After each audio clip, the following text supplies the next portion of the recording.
बिग्रायारिखौ सासेबो मानसिखौ सोरबा मानसिया गुलिजों गावनो हाया सोरबा मानसिखौ जुदि हमनानै एरेस्ट खालामनो हाया सासे मानसिखौ केस होनो हाया सासे मानसिखौ इनभेस्टिगेशन खालामनो हाया सासे मानसिखौ सोरबा धुमकि धुमका होनानै पानिश होनो हाया जुदि पानिश होयो जुदि सोरबा स्टुडेन्टखौ जुदि मब्बा नोजोरजों जुदि नायो बेयाव हाजार स्टुडेन्टआ आं बुंलायनो नाङा हाजार स्टुडेन्टआ जानजि खाफ्रानानै दङ ट्राइबेल स्टुडेन्टफोरा जानजि खाफ्रानानै दङ बिनि प्रतिबादखौ नायदो नोंथांमोना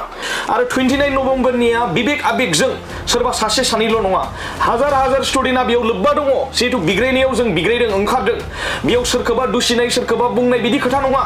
आरो फरायसाफोरखौ जि थोंजोङै बुंबाय थादों नङा होमबा जुडिसियेल इनभेस्टिगेशन होनायनि बाथ्रा बुंदों जुडिसियेल इनभेस्टिगेशन होनायखौ जोंहा जेबो बाजाया नाथाय मोनसे खोथाखौसो क्लियार खालामग्रोनांगौदि दैदेनगिरिफोरा जायफोर सालायगासिनो दङ बिटिसिखौ सोरबा इउपिपिएलआनो जा सोरबा बिपिएफआनो जा सोरबा बिजेपिआनो जा जायफोर लिडार बिथांमोन दङ नोंथांमोनखौ आं थोंजोङैनो आं बुंदों जाय जोंनि माहारिनि थामोनथा आरो रैखाथिखौ थेर बिथेर खालामगोन बेखौ जोङो फरायसायाबो नागारनाय नङा रायजोआबो नागारनाय नङा लाइमोनाबो नागारनाय नङा बेयो थोंजों खोथा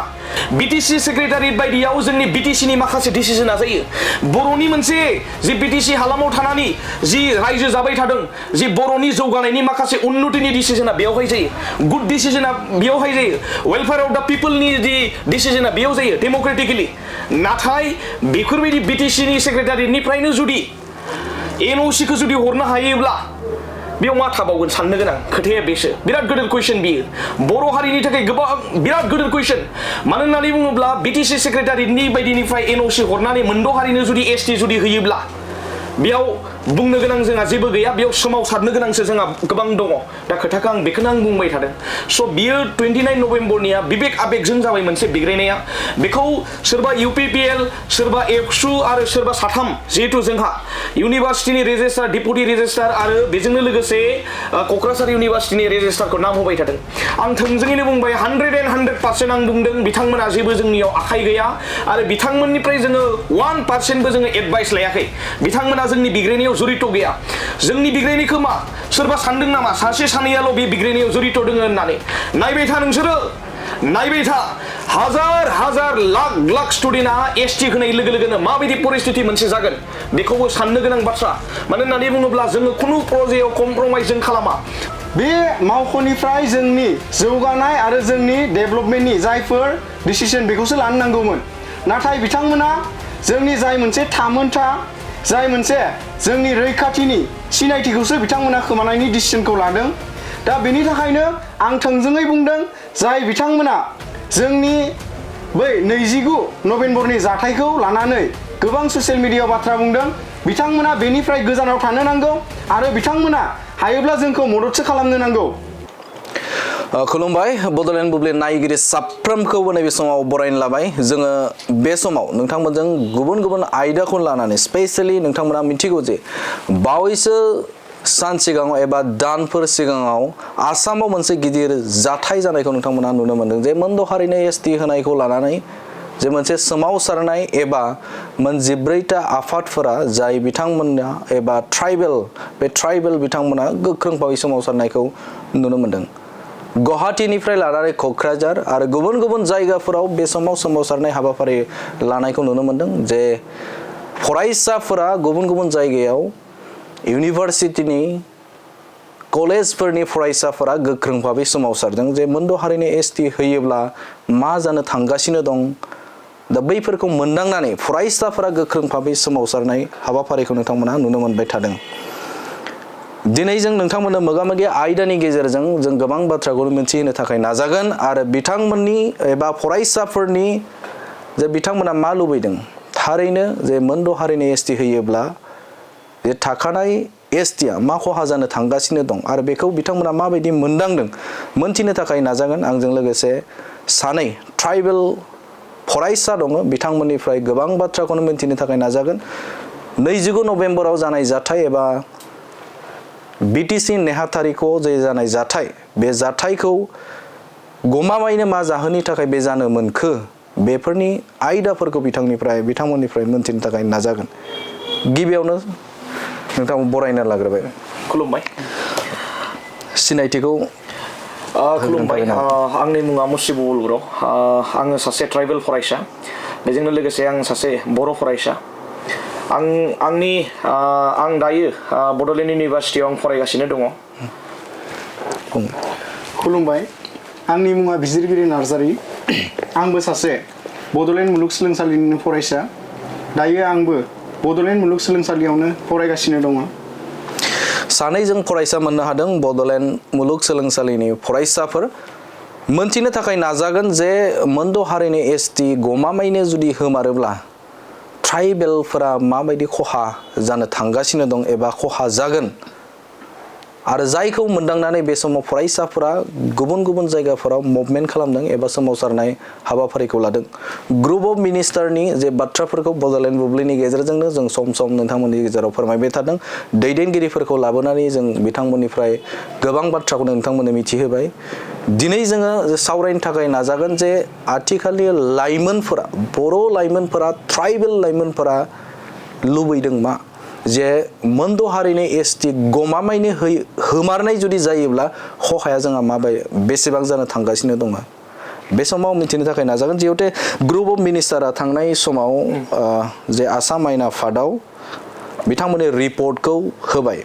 आखाइ आखाइ फरायसाजों लोगोसेनो गुबुन गुबुन दैदेनगिरिफोरनि आखायावबो बे समाव ग्रुप अफ मिनिस्टारनि रिपर्टआ दा दंसै सोमावसारनायाबो गोख्रों भाबै जाबाय थादों सिसिट'आइआबो बे समाव सोमावसारनो थाखाय गोबां बिथांखि बिथांमोना लाबाय फरायसा बिथांमोनाबो गुबुन गुबुन जायगाफोराव सोमावसारदों दा नोंसोरबो बड'लेण्ड इउनिभारसिटिनि बारे गोबां सोमावसारनायखौ जों नुनो मोनदों बे मोनद' हारिनो गमामायैनो एसटि होमारोब्ला थाखानाय एसटिफोरा खहा जागोनखौ बयबो मोनदांदों दा फरायसाफोरा जिहेतु बे समाव मैखोमै बड'लेण्ड इउनिभारसिटिनिखौ जुदि मख'योब्ला बांसिन गोहोम बा बे समाव बिफाव लादों मा मोनदांदों गिबियावनो आं बुंखादों जिहेतु जोंनि सोमावसारनायनि सोमोन्दै आं फंनैसो आं जुरिग्रोनांगोन मानो होननानै बुङोब्ला सोमावसारनाया बबेनिफ्राय बबेसिम थांनानै दङ आरो बबेनिफ्राय जागायदोंमोन बेखिनि बाथ्राखौ आं रायजो नोंथांमोननो जिहेतु दिनै मोनसे प्लेटफर्म मोनदों आरो बेजोंनो लोगोसे सार बिथांखौ आं साबायखर होगोन मानो होननानै बुङोब्ला जोंनि भइसखौ जोंनि जि मोनसे गारांखौ जोंनि बिग्रायनायनि गारांखौ जोङो रायजो राजाफोरनिसिम आरो लोगोसे जोंनि ट्राइबेल माहारिनिसिम बर' माहारिनिसिम जोङो मोनहैनो जोङो नाजादों दिनैनि सानाव आरो मोनहैगोन बेखौ जोङो मिजिंथिदों जोङो 26 नभेम्बरनि मोनाबिलियाव जेब्ला केबिनेट डिसिजना फैयो स्टेट गभर्नमेन्टनिफ्राय बे स्टेट गभर्नमेन्टआव केबिनेट डिसिजन फैनायनि उनाव जोङो बनजार रेलिखौ जोङो 11टा बाजि हरनि 11टायाव जोङो बनजार रेलिखौ जोङो लादोंमोन इउनिभारसिटिनि सिङाव गिदिंनानै इउनिभारसिटिनि बाहेर गेटआव थानानै जोङो गोबां स्टुडेन्टफोर बेयाव जमा जादोंमोन आरो बनजार रेलिखौ जोङो बे हरनि 11टा बाजिनिफ्राय जोङो मेक्सिमाम 1.5 घन्टा 2 घन्टा बेयाव बनजार रेलिखौ जों लादोंमोन लानानै जोङो बिनि उनाव 27 आफ्टार जोङो मर्निं समाव जिहेतु एग्जाम दङमोन दा एग्जाम होगिरि बिथांमोनाबो जि केबिनेटनि डिसिजनखौ गिनानै बे जि एसटिनि बिरुद्धे गसंनो थाखाय 27 नभेम्बराव फुंनि 8टानिफ्राय जोङो 3 घन्टा जोङो मोनसे धरना हाबाफारिखौ लाबाय बेयाव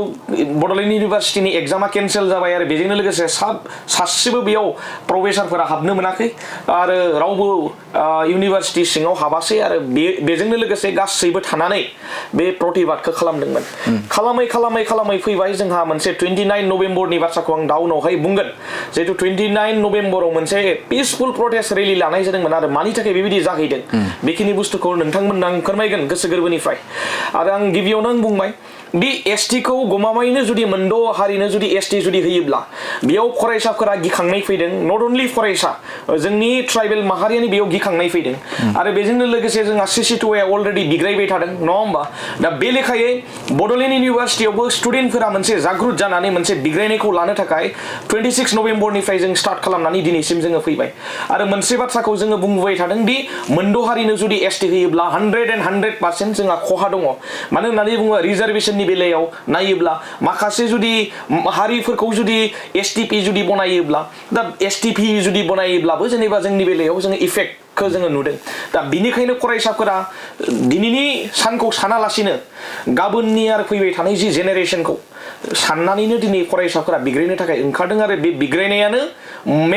मेन उद्देश्यनि बिग्रायनायनि मेन उद्देश्यआनो जादों मोनद' हारिया जिहेतु एसटि होनो नागिरदों बिथांमोननि मोनद' हारिनि बेरेखायै जोङो गसंदों आरो दिनैसिमबो दङ आरो बिग्रायनायखौ जोङो जागायलांबाय थादों आरो जाबाय थादों बेनो आरो जिहेतु नोंथांमोना जाखिनि सोमावसारबाय बेवहाय नुनो मोनदों जे गोबां गुबुन गुबुन जे कमिउनिटिनि एबा एसटिफोर बिथांमोनाबो बे हाबाफारियाव बाहागो लादों दा बेवहाय गमामायैनो नैबे क'क्राझार मुलुगसोलोंसालिनि जाखिनि फरायसाफोर ट्राइबेल एबा बर'फोरजों लोगोसे गुबुन गुबुन फरायसाफोरा बा गुबुन गुबुन जाय ट्राइबेल फरायसाफोर बेवहाय बाहागो लागोन लायाखैमोन आं थोंजोङैनो आं फोरमायनो आं सानदों जिहेतु आदा बिथाङा जोंखौ कुइसनखौ जों जिहेतु खालामदों आरो मोजां नांदों मानो होननानै बुङोब्ला बे खालि बिग्रायनायाव जिहेतु ट्राइबेल स्टुडेन्ट हिसाबै जेनेब्ला बिग्रायनायखौ जोङो लांदों बेयाव नट अनलि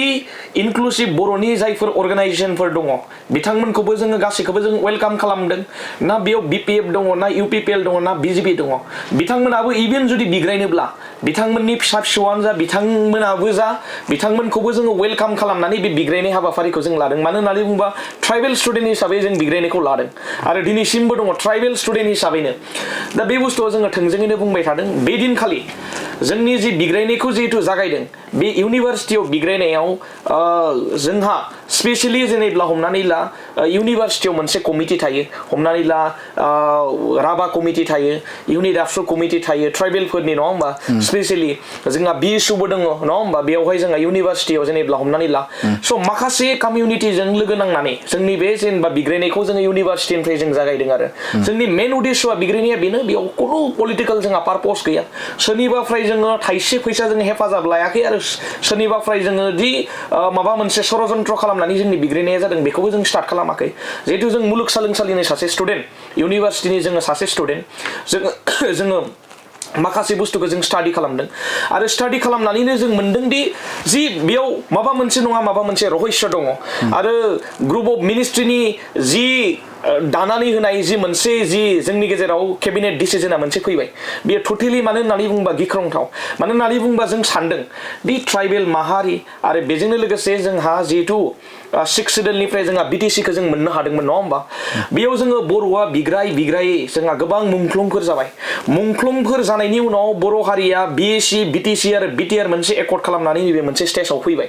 दा बिएससियावबो जों मोनथिखायो गुबुना जोंनि जौगानाय गुबुना जोंनि माखासे जोंनि राव थुनलाइ हारिमु बेफोरखौ लानानैनो गुबुना जोंखौ मेगन सायो जों बेखौबो जोङो मोनथियो दा थोंजोङैनो जों बुंदों बेनिखायनो जोंनि बिग्रायनाया सोरनिबा बेरेखायै जोंनि बिग्रायनाय नङा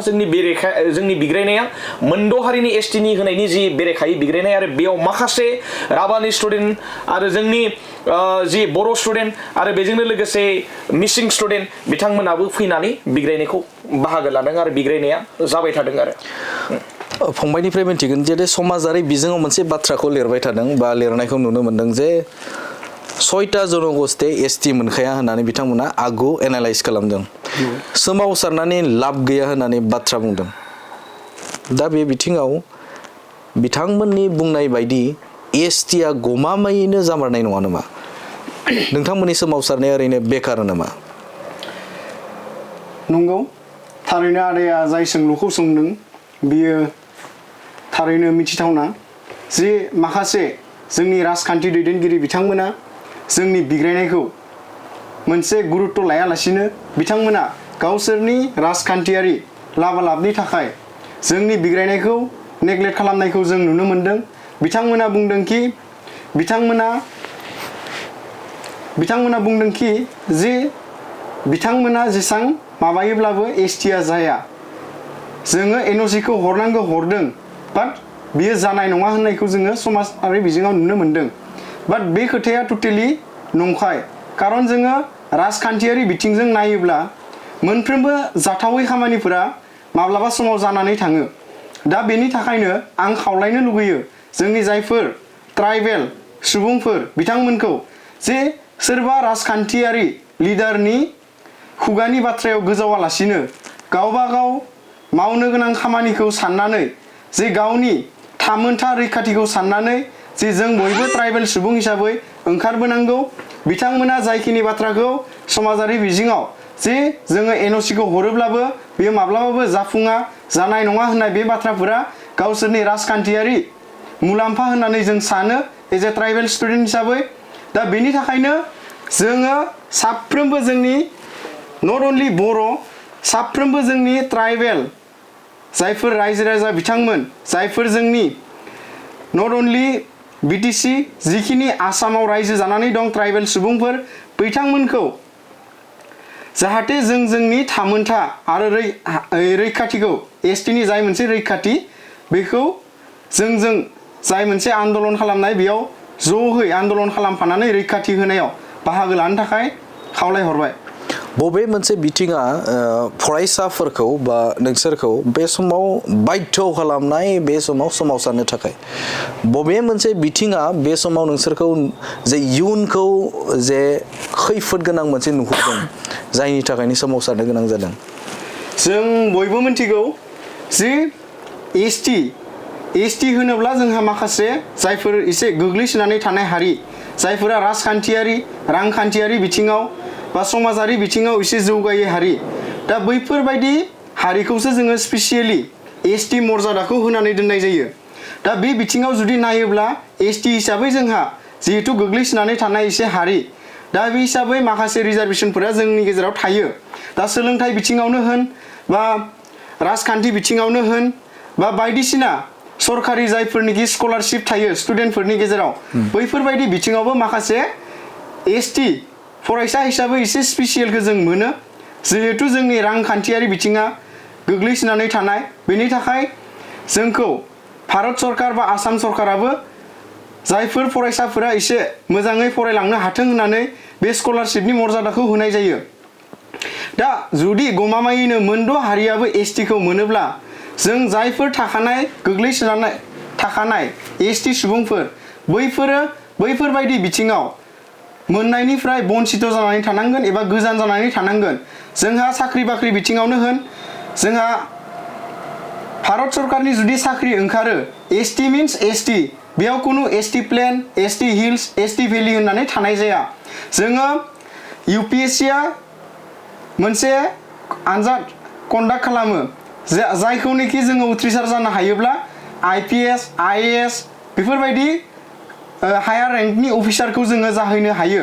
दा बैफोरबायदि बिथिङावबो जुदि मोनद' जौगाखानाय हारिनि एसटिखौ होयोब्ला जों थाखानाय एसटिफोरा गोबां खहा जागोन आरो बेवहाय बिनो थोंजोङै खहाया जागोन स्टुडेन्टफोरनियाव जिहेतु स्टुडेन्टफोरा दा बैफोरबायदि थासारिखौ नुहुरनानैनो दा आन्दलनखौ खालामनो गोनां जादों जोंहा स्कलारशिपनि बिथिङावबो बा मेडिकेल बिथिङावबो माखासे जों नायहरोबा नुखायो रोखायै दा बेबायदि थासारिखौ लानानैनो जों जायफोर ट्राइबेल स्टुडेन्ट बियो गिखांनाय फैदों आरो जायनि थाखाय जोङो सोमावसारनो गोनां जादों फंबायनिफ्राय आं मोनथिनो थाखाय नाजागोन जिहेते 29 नभेम्बर बे 29 नभेम्बराव मोनसे थासारि जों नुनो मोनदों आलादा मोनसे थासारि जायखौ जोङो जुदि बिदिन्थि महरै होयोब्ला बांलादेश आरो नेपालनि केसखौ जों नुनो मोनो दा बेफोरबायदिनो बिटिसिआवबो जानायखौ नुनो मोनदों थारैनो नोंथांमोना जिहेतु जों मोनथिनाय बायदिब्ला एजे खौरां मोननाय बायदिब्ला मोनसे पिसफुलै नोंथांमोना मुभमेन्ट खालामदोंमोन थांखिया बे दंमोन नामा जे बिटिसि सेक्रेटारियेटखौ गाग्लोबनायनि आरो बे बिथिंखौ नोजोर बोनानै गोबां बेखौ आयदाखौ लानानैनो सोंखारिनायखौ जों नुनो मोनदों थांखिफोर दंमोन नामा नोंथांमोननि बा फंबायमोननि आङो थोंजोङैनो आं फिननायखौ आं होनो नाजागोन जिहेतु बेनि बेलायाव गोबां 29नि जि बिग्रायनायाव गोबां कुइसन आरो गोबां माखासे मोनथिनो गोनां खोथाफोरखौ गोबां डाउटफुल माबा मोनसे जेनेबा बाथ्राफोरखौ सिखांबाय थादों बेयाव आं थोंजोङैनो आं फोरमायनो लुगैदों जि बाथ्रा बुंगोन आं फरायसा हिसाबै आं सैथो बाथ्रा बुंगोन सोरनिबा थुनज्लायनाय आरो सोरनिबा जि आयदाफारिखौ लानानै आं बाथ्रा आं बुङाखै आंनि जि मोन्दांथि आंनि जि आं खुद गाव बिग्रायनायाव आं जिहेतु दैदेनगासिनो दङ खुद बिग्रायनायाव आं जिहेतु दङ दा बे हिसाबैनो आं थोंजों आं गोसोनिफ्राय आं जिखिनि सैथो बाथ्रा आं बेखिनि बाथ्राखौ आं नोंथांमोननो आं फोरमायगोन 29 जि नभेम्बरनि जि बिग्रायनाय बे 29 नभेम्बरनि बिग्रायनायखौ जोङो 27 नभेम्बराव जिहेतु इउनिभार्सिटियाव जों प्रटेस्ट लाबाय थरना बिनिफ्राय जोङो 29 खालि जोङो मोनसे प्रटेस्ट लालायबाय बे प्रटेस्टआव जोङो पारमिशनबो जोङो लानाय जादों अलरेडि जोङो पारमिशन जों लादों आरो पारमिशन लानानै पुलिस बिथांमोनाबो दंमोन क'क्राझारनिफ्राय माखासे सार बिथांमोना फैदों पुलिस सार बिथांमोना फैदों दा बिथांमोनजों जों रायज्लायदों माखासे बुस्थुखौ जों रायज्लायदों आरो बिथांमोनाबो बुंदों दि नोंथांमोनखौ जोङो 100% जोङो नोंथांमोनखौ जोङो सिकिउरिटि जों होगोन नोंथांमोना सेफटि फिल खालाम आरो नोंथांमोना पिसफुलि प्रटेस्टखौ लांबाय था स' जोंबो बुंदों जिहेतु माबा मोनसे जुदि षड़यन्त्र थानायमोनब्ला बे मोनसे बिबेक आबेगजों जानाय बेयाव पुलिसफोरा माबा मोनसे जेनेबा प्रखाखना बेखौ जोंखौ खुनु दिन अर्डार होनाय नङामोन नङा होमबा बेबो गिबियाव जोंहा क्लियारेन्स बाथ्राया बेयावनो फैयो मानो होननानै बुङोब्ला बेयाव गोबां जि पुलिस बिथांमोना जोंखौ सिकिउरिटि होदों जोङो इउनिभार्सिटिनिफ्राय जोङो पिसफुल रेलिखौ जोङो मेक्सिमाम जोङो 3000 to 4000 स्टुडेन्टफोर जिहेतु जोङो दङ जोङो रेलिखौ जोङो जागायबाय रेलिखौ जागायै जों फैबाय थाबाय मेन उद्देश्यआ जोंनिया बेनोमोन दि बिटिसि सेक्रेटारियेटनि जि गेटआव जोङो 2 घन्टानि मोनसे धरनानि मोनसे हाबाफारि लानानै जोङो जिरायनानै जोंनि मेम'रेन्डामखौ जोङो गथायनाय आरो मेम'रेन्डामनि मेन मेम'रेन्डामाव जोंहा थागोन दि बिटिसि गभर्नमेन्टनिफ्राय जि एनअसि हरदोंमोन 2016 आव जि एनअसि हरदोंमोन आरो बे एनअसि आव दि मोनद' हारिया एसटि होयोब्ला जि एसटि मोनद' हारिनो एसटि होनांगौ बेखिनि बाथ्राया जेनेब्ला हमनानै ला बे एनअसि जों प्रभाइड खालामदोंमोन बे एनअसि हरनायनि बेरेखायै जोंनि जि मोनसे मेम'रेन्डाम दङमोन बे मेम'रेन्डामखौ जों लादोंमोन आरो बेजोंनो लोगोसे जोंहा स्टेट गभर्नमेन्टनिसिम जिखिनि केबिनेटआ डिसिजन लादों जिखिनि केबिनेट डिसिजन लानायखौ थोंजोङैनो केन्सेल खालामनांगौ बेबायदि मोनसे जोङो मेम'रेन्डामखौ जों लादों आरो बेजोंनो लोगोसे जोंहा ट्राइबेल एफेयार्ससिम ट्राइबेल जोंहा जिहेतु जोंहा दङ सेन्ट्रेल गभर्नमेन्टआव स' बेयाव जोङो जोंनि जि मेम'रेन्डामखौ जोङो हरदों स' खोथाया बेनोमोन जोंहा क्लियारेन्स बाथ्राया बेनो दि 2 घन्टा जिरायनो थाखाय जोङो पिसफुल रेलिखौ जों लानानै फैदों आरो माखासे पुलिस प्रखाखना जोंखौ सिकिउरिटि होदों आरो सिकिउरिटि होयै जोङो इउनिभार्सिटिनिफ्राय फैनानै जोङो बिटिसि सेक्रेटारियेटआव जोङो मोनफैबाय बिटिसि सेक्रेटारियेटआव मोनफैनाय लोगो लोगोनो जि बेयावहाय माखासे पुलिस दंमोन आरो बेजों लोगोसे कामान्ड' दंमोन दि बिथांमोना जोंखौ एसे प्रटेक्शन खालामनाय बायदि जिहेतु मोनसे आवगायदोंमोन दा बेयावनो फरायसाफोरनि जिहेतु फिउचारखौ साननानै बे मोनसे एसटिनि बेरेखायै जि बिग्रायनाय मोनसे लाबाय थादोंमोन स' बयबो मोनथिखायो बयनिबो जि आबेग बिबेगा जिहेतु दुखु जानानै दङ नङा होमबा बे माबा मोनसे इनसिडेन्टलि बियो दरजाखौ बियो नारनाय जाबाय पुलिसफोरजों लोगोसे जोंजों दरजाखौ नारनाय जाबाय आरो नारजाबनानै दरजाया थोंजोङैनो गेवलांबाय गेवनानै थांनानै बेयावहाय जि सेकेन्ड गेटखौबो बेयाव पार जाबाय नङा होमबा सेकेन्ड गेटखौ थांखांनायनि उनाव बेयाव थांबाय आं थोंजोङैनो बुंदों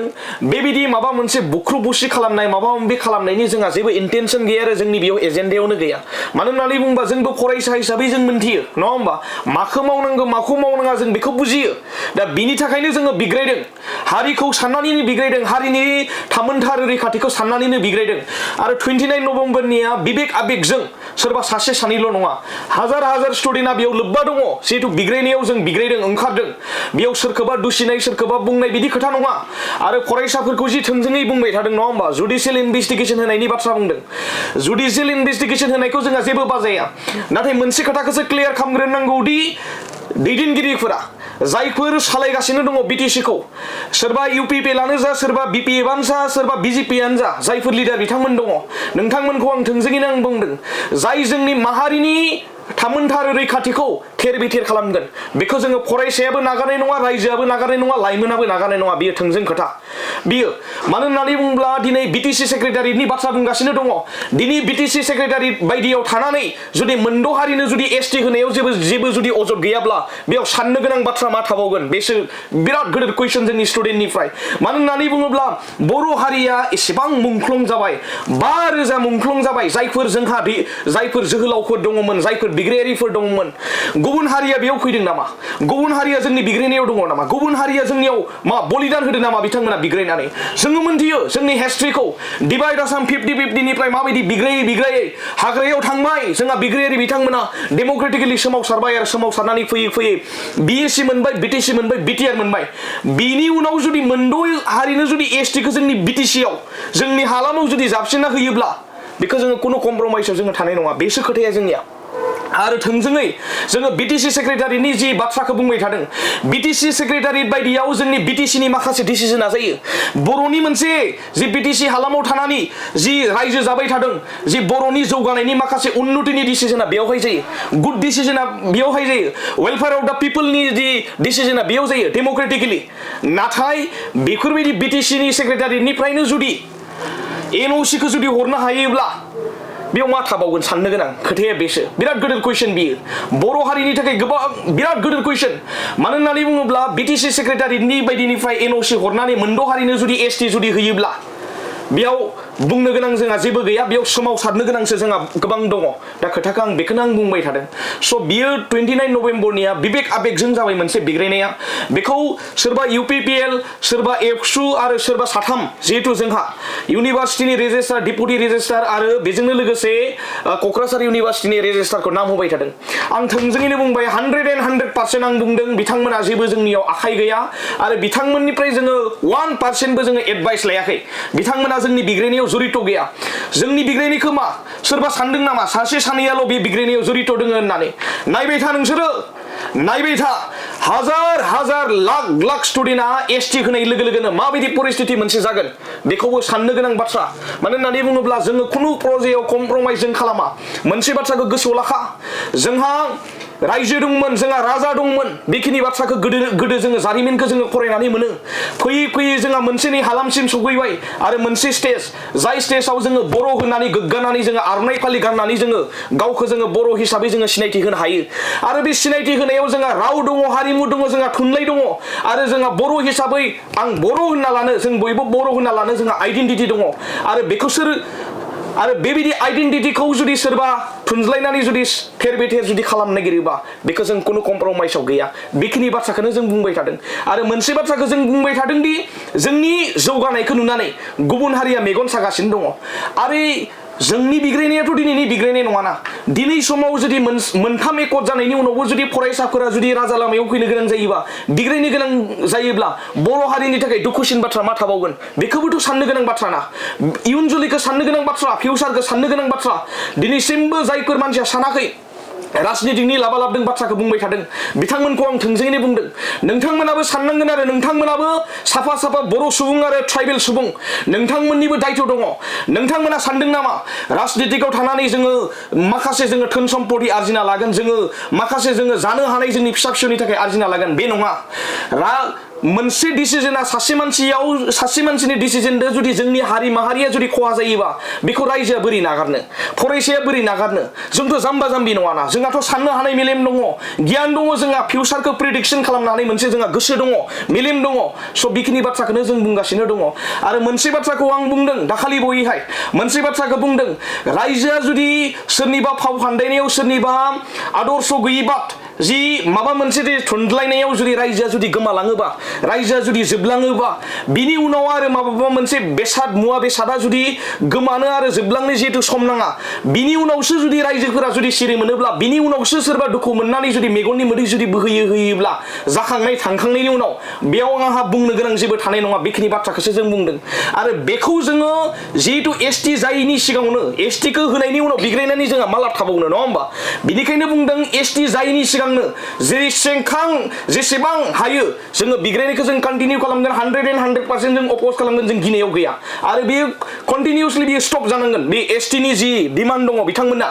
एसटिनि जि डिमान्ड दङ बेयो टटेलि स्टप जानांगोन बेखिनि बाथ्राखौ जों बुंदों जोंनि हायाव जोंहा मोन्थाय दङ जोंनि हायाव जोङो थैदो गोलोमदै खालामनानै जोंहा मुंख्लंफोरनि जि बिनिमय बे मोन्थायखौ लानानै जों थांनानै दङ आरो हानि मोन्थाय राजखान्थि मोन्थायफोरखौ लानानै जोङो थांनानै दङ बे समाव जुदि सोरबा मानसिनो जुदि जोङो राननानै जानो नागिरोब्ला मुंख्लंनि बिनिमया मा जागोन नङा होमबा बेखिनि बाथ्राखौ जों साननांगोन आरो बिटिसि सेक्रेटारिनि बाथ्राखौसो बुंबाय थादों बिथांमोना मुंख्लंनि बिनिमयजों मोननाय जि बिटिसिया मा जागोन जुदि लिरनाय मोनसे खाखोराव जुदि एनअसिनि गेजेरजोंनो जुदि मोनद' हारिया जुदि एसटि जुदि जायोब्ला मुंख्लंनि थैया बहा थांगोन मुंख्लंनि बिनिमया बहा थांगोन हाजार हाजार रायजोआ बिग्रायनाया बहा थांगोन स' बे गोबां साननो गोनां बाथ्रा बेनिखायनो बिबेक आबेगजों माखासे जि दावराव दावसि बिटिसि सेक्रेटारियाव बियो जाबाय बेखौ आं थोंजोङैनो आं फोरमायबाय बेयाव जेबो रिपर्टआव गैया आबसुबो बेयाव रिपर्टआव गैया इउपिपिएलबो जेबो रिपर्टआव गैया सोरबा बिजेपिबो बिपिएफनि मानसिबो आरो सोरबा मानसिबो बेयाव खुनु बेयाव इनक्लुसिभ गैया बेयाव अनलि इनक्लुसिभ दङ ट्राइबेल हिसाबै जों सोमावसारदों आरो ट्राइबेल हिसाबै जों सोमावसारलांबाय थागोन बेसो बेयावथे फंबाया जाखिनि बाथ्रा बुंबाय जे लोब्बा गैया होननानै नोंथाङा फोरमायबाय एबसुआबो लोब्बा गैया UPPLआबो लोब्बा गैया होननानै बाथ्राखौ बुंदों दा बेवहाय जों नुनो मोनदों जे एबसु बा दुलाराय बर' फरायसा आफादनि फ्लेगखौ नुनो मोनदों दा बे बिथिङाव माबोरै लोब्बा गैया होननानै बाथ्राखौ मख'खो जायखौ हाग्रामा महिलारि बिथाङा बुंदों जे बे समाव UPPL आरो एबसुनि बिथोनावनो 29 नभेम्बराव जानाय जाथाया जादों होननानै बाथ्रा बुंदों दा बेखिनि बाथ्राखौ आं बेखिनि बाथ्राखौ आं माखासे बाथ्राखौ आं जिहेतु बुंखाबाय 29 नभेम्बरनिफ्राय दा 29 नभेम्बरनि इनसिडेन्टखौसो लानानै माखासे मानसिया राजनिति खालामगासिनो दङ माखासे मानसिया षड़यन्त्र खालामगासिनो दङ मा मोनसे बाथ्रानि थाखाय बेबायदि षड़यन्त्र खालामगासिनो दङ बेखौ जों मिन्थिया आरो आं थोंजोङैनो जों बुंदों फरायसा हिसाबै सोरबा हाग्रामा महिलारि सारखौनो जा प्रमद बर' सारखौनो जा जाय बिथांमोना जोंनि दैदेनगिरि सोरबा बिश्वजित दैमारि सारानो जा आरो गोबां राजनितिक दैदेनगिरि बिथांमोनखौ जोङो रिसपेक्ट होयो जोङो जिहेतु बिथांमोना मोनसे बिग्रायनानै हाग्रामा साराबो हाग्रायाव थानानै बिथाङा बिग्रायदोंमोन नङा होमबा बिथाङा गोबां आन्दलन खालामनानै आन्दलन खालामखांनायनि उनाव बिथाङा शिफ्ट जादों नङा होमबा बेखौ जोङो रिसपेक्ट होयो सार बिथांखौ आरो बिथाङाबो मावाखै नङा गोबां मावदों गोबां खामानि मावदों बर' हारिनि थाखाय बेखौ जोङो मोनथियो आरो प्रमद सार बिथाङाबो जोंनि थाखाय खामानि मावदों बर' हारिनि थाखाय खामानि मावदों दुलाराय बर' फरायसा आफादाव थानाय बिथाङाबो खामानि मावदों आरो बेजोंनो लोगोसे जिहेतु जोंहा स्पिकार आसाम एसेम्ब्लिनि आसाम लेजिस्लेटिभ एसेम्ब्लिनि जोंहा बिश्वजित दैमारि सार जोंहा मोनसे जि स्पिकार हिसाबै जिहेतु जोंहा बर' हारिनिफ्राय जिहेतु थांदों बिथाङाबो माखासे बुस्थुखौ आसामनि जि केबिनेट बडियाव थानानै आसामनि जि स्पिकार हिसाबै आसाम एसेम्ब्लिनि स्पिकार हिसाबै सार बिथाङाबो मावदों गोबां दैदेनगिरिफोराबो मावदों आरो गोबां राजनिति दैदेनगिरिफोराबो मावदों नाथाय बेयावहाय मोनसे बाथ्राया फैबाय थादोंदि बेखिनि बाथ्रायाव जोंहा कुनु जि कनफिउजन जानो गोनां बाथ्रा गैया बेयाव आबसुनि फ्लेग दङमोन होननानै बाथ्राखौ बुंबाय थादों नंगौ बाथ्राखौ आं फोरमायगोन दि इउनिभार्सिटि लेभेलाव इउनिट मोनसे कमिटि थायो आरो बेजोंनो लोगोसे जिहेतु इउनिट मोनसे कमिटि आबसुनिबो बेयाव जिहेतु दङ बिसुनिबो दङ राभानिबो दङ बेयाव गोबां इउनिभार्सिटियाव गोबां मानसिनि जेरैबायदि हमनानै ला बेंगलिनिबो बेयावहाय जोंहा अर्गानाइजेसन दङ इउनिभार्सिटियाव बिनिफ्राय जोंहा कच राजबंशीनिबो बेयावहाय दङ दा गोबां बेबायदिनो जेनेबा माखासे अर्गानाइजेसनफोरा गावसोरनि रिप्रेजेन्टेटिभ हिसाबै स्टुडेन्टफोरनि वेलफेयारनि थाखाय बिथांमोना थायो स' बे दिनखालि एबसुआबो जिहेतु दङ बेयावहाय एबसुआबो बिग्रायनायाव जिहेतु दङ आरो बेजोंनो लोगोसे राभायाबो दङ आरो बेजोंनो लोगोसे जि माबायाबो दङ जि माखासे बिसुनिफ्रायबो बेयावहाय मानसि थांदों दै जोङो बुंगोन बेयाव मानसि दङमोन जायखिजाया बिथांमोनाबो जों बिनि गेजेरजों बुंदों बेयाव कुनु कनफिउजन जानो गोनां बाथ्रा गैया खोनाबाय ट्राइबेल हिसाबैसो जियाव फरायसाफोरा बिग्रायदों आरो फरायसाफोरा बिग्रायनायनि मेन रिजोना बेनोदि बेयाव कुनु पार्टिखौ जोङो मुं सुवाखै कुनु पार्टिनि पारपस लानानै बेयाव मावाखै आरो कुनु अर्गानाइजेसननिफ्राय एडभाइस लानानै बेयाव जों बेबायदि खामानिखौ जों मावाखै आरो बियो 29 नभेम्बरनिया पिसफुल मोनसे प्रटेस्टजों जिहेतु पुलिस दङ जायफोर मिलिटारिफोर बिथांमोना दङ बिथांमोना जोंखौ सिकिउरिटि होबाय थादों जोबजासिम बिथांमोना सिकिउरिटि होदों नाथाय बिबेक आबेगा जिहेतु जोंहा बिबेक आबेगा गोबां दुखु मोननानै दंमोन बे समाव सानस'नो हायै दुखु मोनना ओरैबायदि दुखु मोननानै दंमोन केबिनेटनि जि डिसिजन आरो बेजोंनो लोगोसे जि जोंनि बिटिसिनिफ्राय जि एनअसि हरनाय बेखिनि बाथ्राखौ स्टुडेन्टफोरा गनायनानै लानो हायाखै बेयावहाय माबा मोनसे इनसिडेन्टआ जाबाय बेखिनि बाथ्राखौ सोरबा आबसुखौ सोरबा UPPLखौ सोरबा रेजिस्टारखौ दा बेबायदि बाथ्राया बेयावहाय फैनाङा इनभेस्टिगेसन खालामनोबा जोंखौ खालाम जेबो जोङो दुखु मोना खालाम जोङो इनभेस्टिगेसनखौ खालामोब्ला खालाम जोंखौ इनभेस्टिगेसन खालाम जोंखौ लाना थां जोंहा जेबो आपत्ति गैया हाजार स्टुडेन्टखौ नोंथांमोना लाना थां नाथाय मोनसे बाथ्राखौ नोंथांमोना सान मुंख्लंजों जि मोननाय बिनिमय संग्राम खालामनानै बर'फोरा मोननाय बिनिमया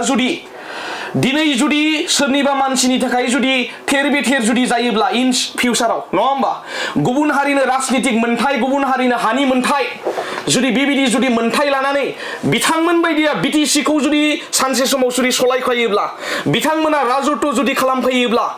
आरो बेखौ साननानैनो जोंनि फरायसानि जोङो बिग्रायनाया सोलिदों मानो होननानै बुङोब्ला दिनै जोङो थानो मोनदों दिनै जोङो नै मोनसे परिस्थितियाव बाथ्रा बुंनो हादों गोदो समाव मामोन बर' हारियाव बेसेबां जोंनि आइजो माहारिखौ जिनाहारि खालामदों बेसेबां गुलिदों गावदों बेखौथ' जोंहा हिसाब दङ नङा होमबा बेखौथ' जोंहा साननाय दङ जारिमिन बिलाइयाव बोरलाबानो जोङो मोनो जारिमिनानो बुंनाय बाथ्रा नङा जारिमिनानो बुंनाय बाथ्रा आंनि बुंनाय बाथ्रा नङा बियो नोंथांमोना मोनसे बाथ्राखौ सानबाव गोदो समाव मा खालामोमोन गुबुन माहारिया गुबुन जातिफोरा मा खालामोमोन जि जोङो जोंनि बर' हारिखौ ओरैबायदि मुगैयोमोन ट्राइबेल होननानै ओरैबायदि मुगैयोमोन जि सा कापसे जुदि लोङोब्ला बेखौ सुना होनांगौ ओंखाम जुदि जायोब्ला हमनानै ला सोरनिबा हारसाफोरनियावनो जा ओंखाम जुदि जायोब्लाबो बेखौ लिरनानै गारबोनांगौ ओरैबायदि मोनसे परिस्थितिनिफ्राय बर' हारिया नैयाव फैदों आरो बिखा फोदाननानै जोङो बुंनो हादों बेखिनि बाथ्राखौ मानो होननानै बुङोब्ला गुबुना जोंनि जौगानाय आरो जोंनि बर' हारिनि मोनथाय थामोनथायखौ नुनानैनो षड़यन्त्र खालामनानै मोनद' हारिनो एसटि होनानै जोंनि हारिखौ थेर बेथेर खालामनो नागिरदों गोदोबो जोंहा राजा दंमोन रायजो दंमोन बेबो जोबस्रांबोबाय फैयै फैयै मोनसे नैयावहाय दा बेबो सानसे समाव थेर बेथेर जाहैगोन नामा नङा होमबा गुबुन हारिनिफ्राय इएम जायोबा गुबुन हारिनिफ्राय सिएम जायोबा डिपुटि सिएम जायोबा गुबुन हारिनिफ्राय एमएलए जायोबा केबिनेट मिनिस्टार जायोब्ला बर' हिसाबै मा सिनायथि थाबावगोन बेयाव आइडेन्टिटि थाबावगोन बुंदो दानिया बिटिसि सेक्रेटारिनि बाथ्राखौसो बुंगासिनो दङ नोंथांमोना बेयाव थानानै जि बिटिसि खुंथायखौ खुंगासिनो दङ नाथाय बि डिसिजनजोंनो बिनि बिटिसिनिफ्रायनो जुदि बेबायदि मोनसे जुदि खैसारा जोंनि बर' हारिनि गेजेराव गोसोम जोमैया जुदि साग्लाबबा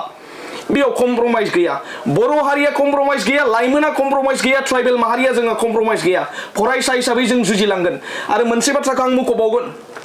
दिनैनि समाव जोङो नायोब्ला बर' हारिया गोदोबो खौसेथि गैयामोन दिनैबो खौसेथि गैया इयुनावबो खौसेथि जागोन ना जाया बेखौ जोङो हमनो हाया मोनसे बाथ्राया बेनो मानि थाखाय जोंनि गेजेराव खौसेथि जाया राजनितिक दैदेनगिरि बिथांमोननि थाखायनो खौसेथि जाया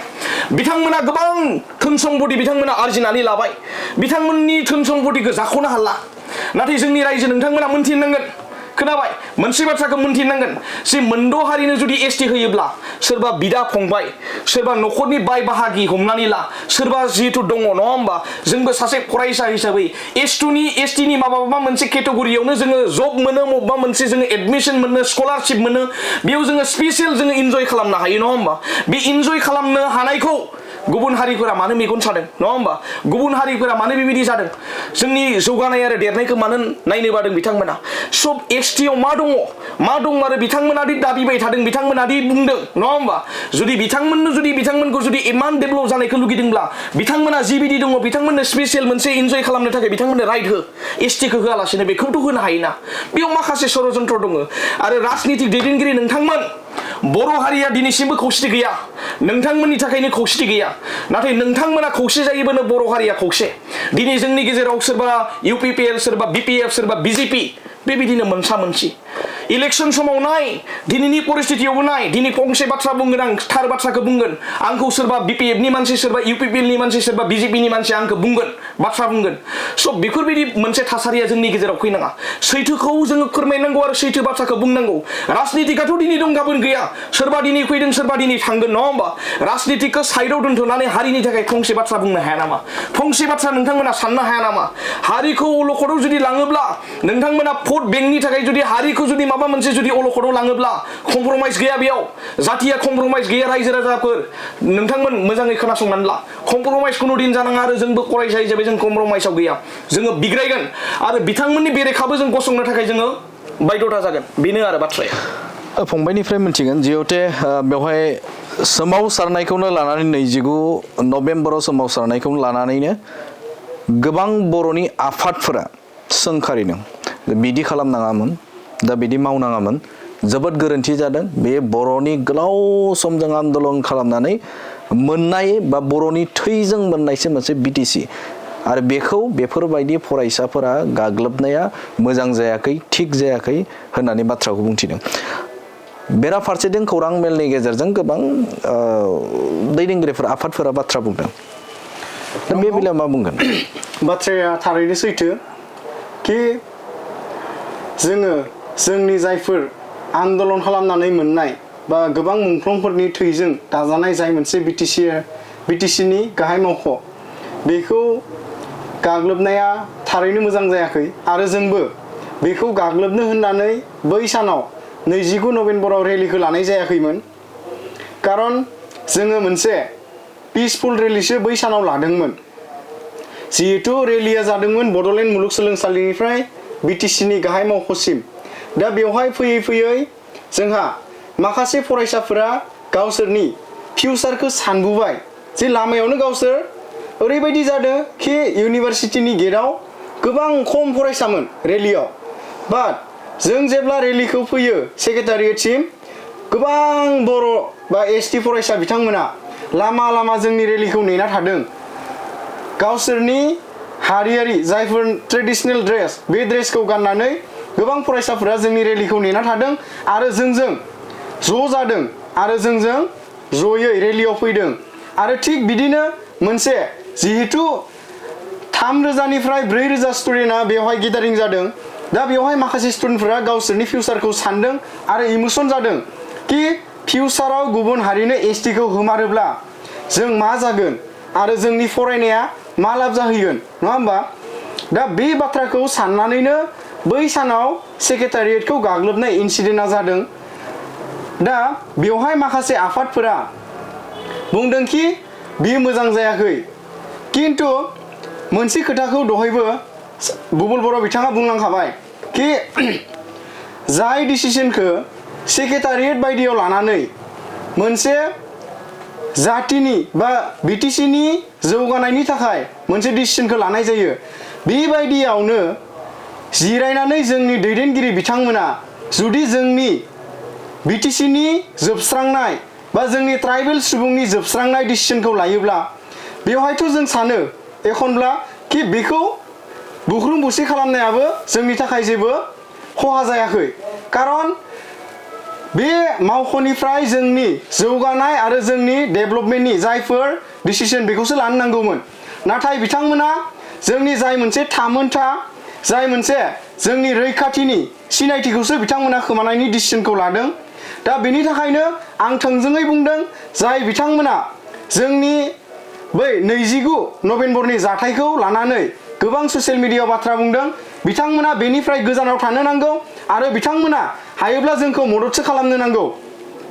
दिनै फरायसाफोरा ट्राइबेल माहारिनि फिउचारखौ नुनानै जोङो सोमावसारदों नाथाय बेबायदि बिथिङाव जोंनि ट्राइबेल सुबुंफोरानो बेयाव जोंखौ हेंथा होनाया जोबोर गाज्रि जादों आरो जोङो बैखालिबो बुंदों जोंनि ससियेल मिडियानि गेजेरजों जों गोरोन्थि जादों जों बेखौ एक्सेप्ट खालामो बा नैबे बाथ्रायासो जोंखौ हजम जाहोआखै कि जाय मावख'आव जिरायनानै जोंनि ट्राइबेल बे मोनद' हारिनो एसटि होनांगौ होननानै जाय एनअसिखौ हरबाय बेखौथ' बिथाङा सोरबा XYZआ गावनि न'निफ्राय बा गावनि न'आव जिरायनानै बे एनअसिखौ हराखैमोन ना बे मोनसे गोथार बिटिसि मावख'निफ्रायनो हरनाय जादोंमोन अब्ला बेवहाय जों थोंजोङै बुंनो सानो जे जोंनि बुख्रुबनायाबो गोरोन्थि जायाखै एखनब्ला नायनो थाङोब्ला आं बेखौनो बुंनो सानो जिहते मोनसे बाथ्राखौ मख'दों जे समाजारि बिजोङाव जोङो स्पेसियेलि जों बुंनांगोन जे गुबुन गुबुन राजखान्थि हान्जानिख्रुइ BPF राजखान्थि हान्जानि सानैसो लाइमोन दैदेनगिरिफोरा गुबुन हारिनिबो आरो बर'फोरनिबो दा बिथांमोना बाथ्राखौ बुंथिदों जे बैफोराव थांनाय बा बुख्रुब हैनायखौ गाज्रि मोनसे सोदोबजों सोंखारिनायखौ जों नुनो मोनदों दा बे बिथिङाव बैफोर जाय बिथांमोना बेफोरबायदि गाज्रि रावजों बाथ्रा बुंथिदों जाय सोदोबखौ जों बे समाव बुंनो हाया दा बैफोर बाथ्रा बुंग्राफोरखौ मा बुंगोन बिनो थोंजोङै जुदि बुंनो थाङोब्ला जुदि जोंनि बर' जायफोरनिखि राजखान्थियाव लोब्बा दं दानि एक्जिस्टिं बडियाव दा बिथांमोना जुदि जोंनि बिग्रायनायखौ गाज्रि नुहुरदोंब्ला बिथांमोना मानि थाखाय बेखौ बुंदों जों मोनथिया खारन जोङो बेखौ बिग्रायदों बा 29 नभेम्बराव जाथाया बेनो जानाया रोखा आं दहायबो बुंदों कि स्टुडेन्टफोरनि मोनसे इमोसनजों जादों दा बिथांमोना बेखौ मोनथिसेयावबो बा गावनि जातिनि जाय मोनसे हारिनि थामोनथा रैखाथिया जोबस्रांनो थांनायाव स्टुडेन्टआ बिग्रायनायखौ जोंनि लाइमोन जायफोर राजखान्थियारि बिथिङाव इनभल्भ जानानै दं बिथांमोनानो जुदि जोंखौ बखिनो थांदोंब्ला बियो निश्चय बिथांमोना हयतो मायबा मोनसे राजखान्थियारि हान्जाफोरनिफ्राय मायबा मोनसे मुलाम्फा मोनदों बे जानो हागौ किन्तु बिथांमोना बे मुलाम्फाखौ लानानैनो सानबेसे जे थांनानै थागोन बेखौबो सानहर आरो जोंनि फिउचारा मा जानो थांगासिनो बेखौबो एसे सानहरोब्ला एसे साबसिनै जायो आरोना किन्तु जाय बिथांमोना बेफोरबायदिखौ बुंदों बिथांमोनखौ जोङो फैबाय थानाय समाव थारैनो गमामायैनो जुदि एसटिखौ होमारोब्ला जों माब्लाबाबो बिथांमोनखौ निमाहा होनाय नङा आरो माब्लाबाबो ओरैनो हगारनाय जानाय नङा बेखौ जोङो थोंजोङै बुंनाय जायो जिहेतु केबिनेटआव बिटिसि केबिनेटआव मोनसे डिसिसनखौ लादों जे बिथांमोना मोनद' हारिनि एसटिखौ एनअसिखौ हरगोन आरो बेवहाय बिथांमोना मोनसे बाथ्राखौ बुंदों स्पेशेलि जों हाग्रामा महिलारि बिथां गेदेमाया बुंदों जे बे समाव जे मोनद' हारिनि एसटि जे एनअसि बिटिसिनिफ्राय बेखौ हरनाय जागोन आरो बेखौ बिथांखि लाबाय केबिनेटनिफ्राय आरो बिथाङा मोनसे बाथ्राखौ रोखायै बुंथिदों जे 6टा जनगोष्ठीनो जिखिनि एसटि पि एच आरो भि बेनि सोलाय बिटिसिआव बा मोनसेल' जानांगौ बिथाङा हास्थायदों जे बे केटेगरिखौ नांलाया जानोब्ला एसटिआ मोनसेल' जानांगौ होननानै बाथ्राखौ मख'दों मा बुङो फरायसा हिसाबै फरायसा हिसाबै जोङो एखनब्ला जोङो दुखु नाङो माखासे जोङो खोथाखौ जुदि नुयोब्ला जोङो दुखु नाङो गोसोआव जोङो गोबां दुखु खस्थ' दं जिहेतु जों बिग्रायनायखौ जिहेतु लांगासिनो दङ आरो बेयाव जिहेतु बे बिग्रायनायाव गोबां इमोसन जड़ित दङ मानो होननानै बुङोब्ला फंसे बाथ्राखौ जों बुंनांगोन बर'सिन हामासिन खोनादों गावनिसिन हामासिन मोनसे खोथाखौ जों मख'नांगोन मानो होननानै बुङोब्ला बर'फोरानो ओरैबायदि जोंखौ रायदों गुबुन हारियाथ' जोंखौ फंसे बाथ्रा रायाखै गुबुन हारिया जोंखौ फंसे बाथ्रा रायाखै जोंनि बिग्रायनायखौ जोंनि मानसियानो ओरैबायदि रायदों आरो बै दिनखालि 29 नभेम्बर खालि बिग्रायखांनायनि उनाव सासे जोंनि फंबायखौ बे गनदों जेराबायावनियाव बुना हरदों बेयावहाय जों हस्पिटालाव जोङो लांनो गोनां जादों आरो बेजोंनो लोगोसे गारि मोननै ना मोनथाम बेबायदि गारिदों बिग्रायारि बिथांमोनखौ हुख्रेमनाबो गालांनो नागिरदोंनो होमबा जों मा बुंगोन बिथांमोनखौ जोलैनि हांगारसो बुंगोन ना बिथांमोना बर' होननानै गावखौ सिनायथि लायाखै बेबो जोंनि गेजेराव गोबां गुडेर कुइसन आरो बिनिखायनो फरायसा बिथांमोना बुंदों आरो जोंनि बर' हारिनि गेजेराव मानो राजनितिखौ लानानै मोनसा मोनसि बेखिनि बाथ्राखौनो ओरैबायदि गोबां फरायसाफोरा साननानै गोबां दुखु नांदों दिनैनि सानावथ' एटलिस्ट राजनितिखौ गारनानै बयबो ज' जानानै मोनसे टेबोल दं मोनसे टेबोलाव मोनसे जायगायाव थानानै मोनसे गारांसे होनानै जोङो स्टेट गभर्नमेन्टसिम मोनसे गारांखौ जों हरनो मोनसे गारांखौनो जोङो स्टेट गभर्नमेन्टनिफ्राय जोङो सेन्ट्रेल गभर्नमेन्टआव जोङो हरनो बेखिनि बाथ्राखौनो जों बुंदों बे बुनाय सोरखौबा धमखि धमका होनाय आरो बेजोंनो लोगोसे सोरखौबा गावनो नागिरनाय अपेनलि नङा होमबा बेफोरबायदि सिटुएसना जोंनि गेजेराव जों बर'दो बर'सो जादों बेनिखायनो जों बुंदों बर'सिन हामासिन जायफोर जोंखौ बेबायदि खालामदों बिथांमोनखौ जों बुंदों नोंथांमोननि न'खर दङ ना गैया नोंथांमोननि फिउचार दङ ना गैया नोंथांमोननि फिसा फिसौ दङ ना गैया आरो नोंथांमोनाबो मिन्थिखायो जुदि मोनद' हारिनो जुदि एसटि होयोब्ला 100% बेयाव जिहेतु खहा जागोन नङा होमबा दा बेखिनि बाथ्राखौ साननानैबो सानि बायदि माबा मोनसे बाथ्रा जुदि बुंबाय थायोब्लाथ' बेयाव बुंनो गोनां मा थाबावगोन नङा होमबा खोथाया बेसो दा बिनिफ्राय ससियेल मिडियायाव गोबां लिरदों आरो बिनिफ्राय फैयै जोंहा दाखालि बय केबिनेटआव बिटिसि केबिनेटआव मोनसे डिसिजन लालायबाय नङा होमबा मोनसे डिसिजनानो जाहैबाय मोनद' हारिनो आरो मोनसे एनअसि हरबावनायनि नङा होमबा एसटिआव आरो बेबो मा एसटिआ गुबुन जानाङा आलदा जानाङा एसटिआ मोनसेयानो जानांगौ मा साननानै बेखिनि सिद्धान्तखौ लादों हारिखौ मा मोनसे जायगायाव दोननो ना हारिखौ फोजोबस्रांनो दा बेफोरबायदि माखासे कुइसना फरायसानि गेजेराव सिखांगोन एसटिपि मोननाय लोगो लोगोनो बिथांमोना इलेक्सन गेलेगोन क'क्राझार चिरां बाक्सा उदालगुरि तामुलपुर बिथांमोना गासैबो इलेक्सन गेलेजोबगोन एसटिपि जुदि होयोब्ला नङा होमबा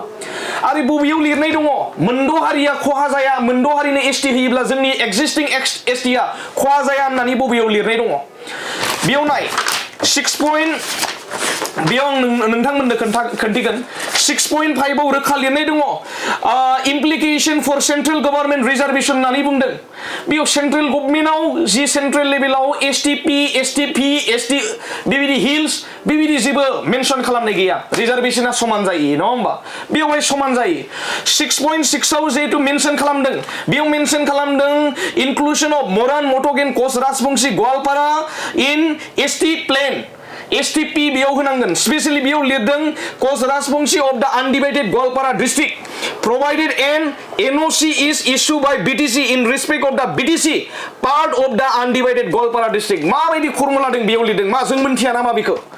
जोंहा मेन्टेलिटि दङ ना गैया बेयाव मा लिरदों जि बोखावजायै जि गवालपारा डिस्ट्रिक्ट स्पेशली चिरां आरो क'क्राझाराव स्पेशली STP होनांगौ कच राजबंशीखौ जोङो मा ओरैनो जिरायनानै थागोन नामा बे रिकमेन्डेसनखौ जोङो नुनानै नङा होमबा ग्रुप अफ मिनिस्ट्रिनि रिपर्टखौ नुनानै जों मा जिरायनानै थागोन नामा आरो एसटिपि जुदि होयोब्ला बिथांमोना इलेक्सन गेलेगोन बिथांमोना जोंजों समान समान मोनगोन नङा होमबा बिथांमोननि पपुलेसनखौ नाय बेयाव साननैसो उनाव थानानै बिटिसिखौ बिथांमोनानो सालायफैनो बिथांमोना नाजागोन नबकुमार सरनियानि मोनसे स्टेटमेन्टखौ जों नुदोंमोन ससियेल मिडियायावसो भाइरेल जागासिनो मोनसे नुदोंमोन जोङो लिरनाय ससियेल मिडियायाव जि बेबायदिनो हाग्रामा महिलारि बायदि जोंहा प्रमद बिथां बायदि जोंहाबो जुदि एसटि जोंहा मर्यादा जुदि मोनोब्ला जोंनि हारिया खौसेथि जानानै बेबायदिनो बिथांमोन बायदि जोंहाबो शिप बानायगोन डिपुटि शिप बानायगोन नङा होमबा बेफोरबायदि मोनसे लिरनायखौ जों बायखाखौ जोङो नुनो मोनदों आरो जोङो मुंख्लंजों बिनिमय मोननाय परिस्थितिया ओरैबायदि हामामोन जोंहा गोदो समाव लाइमोनफोरखौ न' बाङाव लाइमोनफोरा थानो मोनामोन मिलिटारिफोरा लायनानै बिथांमोनखौ गुलिदो गावनो नागिरोमोन नङा होमबा एरसो बबेबा हाबसोनानै थानो गोनां जायोमोन हा सिंफोराव हाबसोनानै थानो गोनां जायोमोन फुख्रि गलरफोरथि थानो गोनां जायोमोन स' बेफोरबायदि परिस्थितिनिफ्राय बर'फोरा फैदों आरो जायफोर बिग्रायदों आरो दासिमबो दङ बिग्रायारि बिथांमोना मोनथियो दि मोनसे अलखदसिम फैनानै मोनसे अलखदनिफ्राय माबायदि नैबे मोनसे स्टेजसिम फैबाय जोंनि बर' हारिया रिकगनाइज मोननाय मोनसे जाति जाबाय जिहेतु राव दङ हारिमु दङ थुनलाइ दङ दा बेखिनि बाथ्रायाव बेखिनियावबो जुदि साननानै एसटिपि जुदि गासैखौबो जुदि बनायनो नागिरोब्ला बेयाव माबायदि बिटिसिखौ सालायगासिनो दङ बेयो गोबां गिदिर कुइसन आरो बे बुस्थुखौ माबायदि बर' हारिया कमप्रमाइज खालामगोन माबायदि मानिनानै लागोन बेखौथ' गोबां गिदिर कुइसन सोरबा हाग्रामा महिलारि सार बिथांखौल' जोङो सोंखारिदों बेखिनि बाथ्रा नङा मानो होननानै बुङोब्ला दिनैनि सानाव नोंथांमोनखौ जोङो देरहाहोदों जोंहा डेम'क्रेटिक कान्ट्रियाव जोंहा बुंनो हानाय नङा होमबा जोंहा बुंनो हानाय जोंनि जि मन'भाबखौ जोङो एक्सप्रेस खालामनो हानाय जोंहा फान्डामेन्टेल जिथु राइट दङ जोङो फान्डामेन्टेल राइटनि बेसिसाव बुंगोन जोङो बेसिक राइट बेसिसाव जोङो बुंगोन जोंखौ सोरबा जोंनि खुगाखौ जोङो लाबथानो हाया जोंहा राइट टु स्पिक दङ जिहेतु right to freedom of express दङ जोंहा बे हिसाबै जों बाथ्राखौ जोङो बुंगोन जोंनि मानसिया बेखिनि बाथ्राखौ माबायदि जोङो थानो हानो नङा होमबा सोरबा जोंहा रिप्रेजेन्टेटिभ जोंहा जिहेतु दङ बिटिसिआव जोंहा डेम'क्रेटिक कान्ट्रि हिसाबै जोङो रिप्रेजेन्टेटिभ जोङो हरदों सोरनोबा जोङो कड होनानै जोङो सोरखौबा हाग्रामा महिलारि सार बानायदों जोङो कड होनानै सोरबा प्रमद बर' बानायदों कड होनानै सोरबा बिश्वजित दैमारि बानायदों बेयाव थानाय जि आसाम एसेम्ब्लियाव जायफोर मिनिस्टार दङ उरखावगोरा सारनिफ्राय लानानै दा जोंहा गोदानै मोननाय जोंहा सार बिथां जोंहा सरन सार रौता जितु रौतानि सार बिथाङा सरन सार बिथांमोन दङ आरो बेजोंनो लोगोसे गोबिन्द सार बिथांमोन जोंहा जितु एमएलए लरेन्स सारनिफ्राय लानानै जायफोर जेनेब्ला हमनानै ला रबिराम सार बिथांमोन दङ स' बिथांमोना जोंनि भइसखौ बिथांमोना लांनांगोन बिथांमोना जोंनि भइसखौ दैखांनांगोन आरो जोंहा जुदि खहा जुदि जायोब्ला बेयाव बाथ्रा बुंनो बिथांमोना बुंनो हानांगोन बिथांमोना गमामायैनो जुदि सिरि फैयोब्ला स्टुडेन्टआथ' बिथांमोनखौ माबायदि नोजोरजों बिथांमोनखौ जोङो नायगोन नङा हरनायनि बेलायाव मा बुंगोन जिहेतु एसटि एनअसि हरनायनि थाखाय बिथांखि लादों जुदि गमामायैनो हरोब्ला नोंथांमोननि बा फंबायमोननि इयुन खामानिया मा जागोन जुदि हरो आरो प्रतिबादा बांसिन जागोन जुदि एनअसिखौ जुदि हरोब्ला प्रतिबादा बिनिख्रुइ बांसिन जागोन दाखालि जोङो जिहेतु जोङो माबा खालि 13 डिसेम्बर खालि जोङो अल बिटिआरनि माखासे स्टुडेन्टफोरखौ लानानै जोङो अलरेडि जोङो सावरायबाय ट्राइबेल हिसाबै जोङो सावरायबाय बेयाव मोनसे हिद्दान्त लानाय जादों मोनसे हिद्दान्तआ बेनो बिग्रायारिखौ सासेबो मानसिखौ सोरबा मानसिया गुलिजों गावनो हाया सोरबा मानसिखौ जुदि हमनानै एरेस्ट खालामनो हाया सासे मानसिखौ केस होनो हाया सासे मानसिखौ इनभेस्टिगेसन खालामनो हाया सासे मानसिखौ सोरबा धुमखि धुमखा होनानै पानिश होनो हाया जुदि पानिश होयो जुदि सोरबा स्टुडेन्टखौ जुदि मब्बा नोजोरजों जुदि नायो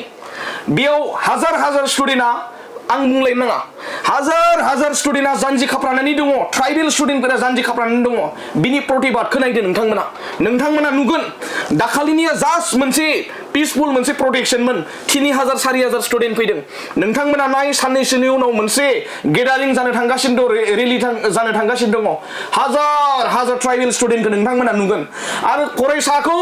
फरायसानि बिग्रायनायखौ नोंथांमोना रिसपेक्ट हो नोंथांमोनखौ बुंदों नोंथांमोननि बिरुद्धे जोङो बिग्रायाखै नोंथांमोननि बिरुद्धे जोङो बिग्रायाखै नोंथांमोननि बिरुद्धे जोङो माब्लाबो प्रतिबादखौ जोङो खालामाखै जोंनि प्रतिबादा जादों मोनद' हारिनो एसटि होनायनि जि एगेन्स्टआवसो नाथाय एनअसिखौ जुदि बिटिसि गभर्नमेन्टनिफ्राय जुदि हरोब्ला न'खराव जों माखासे बुस्थुखौ थिग खालामग्रोनांगोन नङा होमबा गावनिया मोजां जानांगोन बिनि उनावसो गुबुनखौ जोङो बुजायनांगोन नङा होमबा दा खोथाया बिदिनो जानानै दङ प्रतिबादा बिटिसिआव जागोन ओरैबायदि जागोन प्रतिबादा बेखौ नोंथांमोना बुंस' हाया ओरैबायदि प्रतिबाद जोङो बिग्रायनो थाखाय जोङो रेडि जानानै दङ माखासे स्टुडेन्टफोरा एग्जाम होगासिनो दङ माखासे बिग्रायारि बिथांमोना बिग्रायगासिनो दङ आं थोंजोङैनो आं बुंदों नोंथांमोननोबो जोंनि फरायसाखौ फरायसानि बिग्रायनायखौ रेसपेक्ट हो मान हो नोंथांमोननि जों जेबो खहा खालामा आरो नोंथांमोनखौ जोङो सोरबा पलिटिकेल पार्टी आरो सोरबा पलिटिकेल लिडारखौ जोङो माब्लाबो जोङो टारगेट खालामा आरो जोङो दिनैनिसिमबो जोङो दुसियाखै मानो होननानै बुङोबा जोंनि बिग्रायनाया थार मोनथाय आरो थामोनथायनि थाखाय बिग्रायनाय जोङो जेल जानांगौबा जों जागोन जोङो जोंनि जिउखौ गारनांगौब्ला जों गारगोन जोंनि बिग्रायनायनि थाखाय बेखौ जोङो थोंजोङैनो जों बुंबाय थादों बेयाव जोंहा जेबो गिनाय गैया बेखिनि बाथ्राखौसो जोङो फोरमायदों जिहेतु समाजारि बिजोङाव बाथ्राखौ बुंदों जे लिरदों जे दाख्लै सोमावसारनायखौ लानानै गोबाङानो मिनिदों जे बे सोमावसारनाया एबसुनिफ्राय थुनज्लायना हरनाय इउपिपिएल थुनज्लायना हरनाय साननैसो उनाव जोदोबगोन आरो बावैसो सिगाङाव साथाम साब्रैसोनि जे एकाउन्टफोराव जों नुनो मोन्दों बा समाजारि बिजोङाव जों नुनो मोन्दों बहा थांखो सोमावसारनाया जोदोबबाय गिबाय होननानै बाथ्राखौ बुंदों थारैनो सोमावसारनाया बन्द' जामारबाय नामा मोनसे खोथाखौ जोङो क्लियार खालामनो सानो जे जाय बिथांमोना दिनै सोमावसारनाया बन्द' जानानै थाबाय होननानै बुंगासिनो दा जोङो बेखौ रोखा खालामनो सानो कि जोंनि सोमावसारनाया बन्द' जायाखै जोङो बे C2नि जाय मोनसे डिसिसन फैनो गोनां जों बेखौबो एसे नेदों आरो जिहेतु बे साननैसो गोबां इउनिभारसिटिनि फरायसाफोर बा कलेजनि फरायसाफोरनि जिहेतु आनजादा सोलिगासिनो दं दा बेनि थाखाय जोङो बे सोमावसारनायखौ साननैसो दोनथ'नाय जादों जुदि गमामायैनो बिथांमोना जुदि सोमावसारनायखौ दोनथ'दों होननानै सानदोंब्ला बेयो गोरोन्थि आरो साननानै जुदि गावसोरनि जाय मोनसे एनअसि हरनायनि बाथ्रा बा मोनद' हारिनो एसटि होनायनि बाथ्रा बेखौ जुदि बिथांमोना गमामायैनो गनाय मारोब्ला बा गमामायैनो जोंनि सोमावसारनायखौ दोनथ'दों होननानै साननानै बा सोमावसारनाया गैला होनना साननानै बिथांमोना गावसोरनि राजखान्थियारि मुलाम्फानि थाखाय जुदि खामानिखौ मावोब्ला फैबाय थानाय समाव बिथांमोना नोजोर होखानाया मोजां कि 10,000निबो बांसिन फरायसाफोरा जोंनि क'क्राझाराव गेदारिं जानो थांगासिनो आरो बेनो मोनसे क्लियार काट खालामगोन जि स्टुडेन्टफोरा मानि थाखाय बिग्रायदों आरो मानि थाखाय बैयाव गेदारिंखौ जागोन बेखौ नोंथांमोना नुनो मोनगोन जाय बिथांमोना जोंनि सोमावसारनायखौ निन्दा खालामगासिनो जाय बिथांमोना जोंनि सोमावसारनायखौ थाद'नानै दं होननानै सानगासिनो बा एखनब्ला आं गावनो खुद मोनदों कि बे जिगाब गोराननि जोंब्लावनाय अर बायदि ब्लाव ब्लाव ब्लाव जोंनानै खनसेयावनो खामनानै स्टप जानानै थाबाय होननानै एखनब्ला मानसिफोराबो बुंदों दा बिथांमोनाबो गोसोआव ला कि जोंनि जोंब्लावनाया बेबायदि जुजाइनि बा जिगाबनि अर बायदि जोंब्लावनाय नङा बा बबेबा समाव केरासिन लुनानै होनायाव जोंब्लावनाय अर नङा जोङो जुजाइनि अर बायदिसो रोहो रोहो जोंलांगोन बेखौ दिनै नैबे समाजारि बिजोंनि गेजेरजों जोङो रोखा खालामनानै होखाबाय जिहेतु फंबाय नोंथांनिफ्राय मोनथिनो थाखाय नाजागोन जे बाथ्राखौ मख'बाय थादों जाखिनि मुभमेन्टनि बाथ्राखौ एबा सोमावसारनायनि बाथ्राखौ जिहेतु बुंबाय थादों बेराफारसेथिं बे समाव जोंनि गेजेरावनो मोननै पार्ट जाबाय होबथाग्रा थाहैबाय आरो होग्रा थाहैबाय बा बिटिसिआव बुंनो थाङोब्ला जों बे समाव गुबुन नोंथांमोना जिहेतु सोमावसारबाय होबथाग्रायाव थाबाय नाथाय वेलकाम खालामग्रा दं मोनद' हारिनो एसटि होनायाव वेलकाम खालामग्राबो दंसै दा बे फारागथिखौ लानानै मा बुंगोन जायखिजाया मोनद' हारिखौ एसटि मर्यादा होनायाव जे फारागथिया जाया नङा जाखागोन खारन जोंहा जोंनि गेजेराव राजखान्थियारि हान्जाफोराबो बांबाय दा बे हिसाबै जों थोंजोङै नायनो थाङोब्ला नुनो मोनो जोंनि बिटिसिखौ जाय सामलायगासिनो दं दा बिथांमोनानो दिनै जोंनि जाय मोनसे आन्दलन बेखौ नेग्लेक्ट खालामगासिनो दं आरो बिथांमोननि जायफोर नेता पालिनेता बिथांमोनानो कि जोंनि बिग्रायनायखौ हेंथा होगासिनोबो दं आरो जाय बिथांमोना जोंखौ सापर्ट खालामदों दा बिथांमोना हयथ' बबेबा मोनसे राजखान्थियारि हान्जायाव थानोबो हागौ बा थायाबो जानो हागौ बिदि नङा कि जोंनि गेजेराव UPPL BPF बेखौ डिभिजन खालामनांगौ दा बाथ्राया जाहैबाय जोङो समाजारि बिजोङाव रोखायै नुनो मोनदों कि जायफोरानोखि हाग्रामा सारनि दैदेननायाव जायफोरा खामानि मावो बिथांमोना जोंनि दैदेननायखौ माखासेया वेलकामबो खालामदों जों बेखौबो नुनो मोनदों दा बेबायदि बिथिङाव जोङो बेखौनो बुंनो नागिरो कि रावबो जे राजखान्थियारि बिथिङाव गावनि मेगनखौ खोमसि खालामनानै दाला जुदि दिनैनि दिनाव गावबा गावनि मेगनखौ मिसिबनानै थायोब्ला बा खोमसि खालामनानै थायोब्ला जों बर' हिसाबै बा जों ट्राइबेल हिसाबै आरोबाव दिनै जाय थासारियाव दं बे थासारिया गोमानानै बै गोदो गोदाय जोंनि रायजो दंमोन राजा दंमोन होननाय बायदिनो जोंबो मोनसे समाव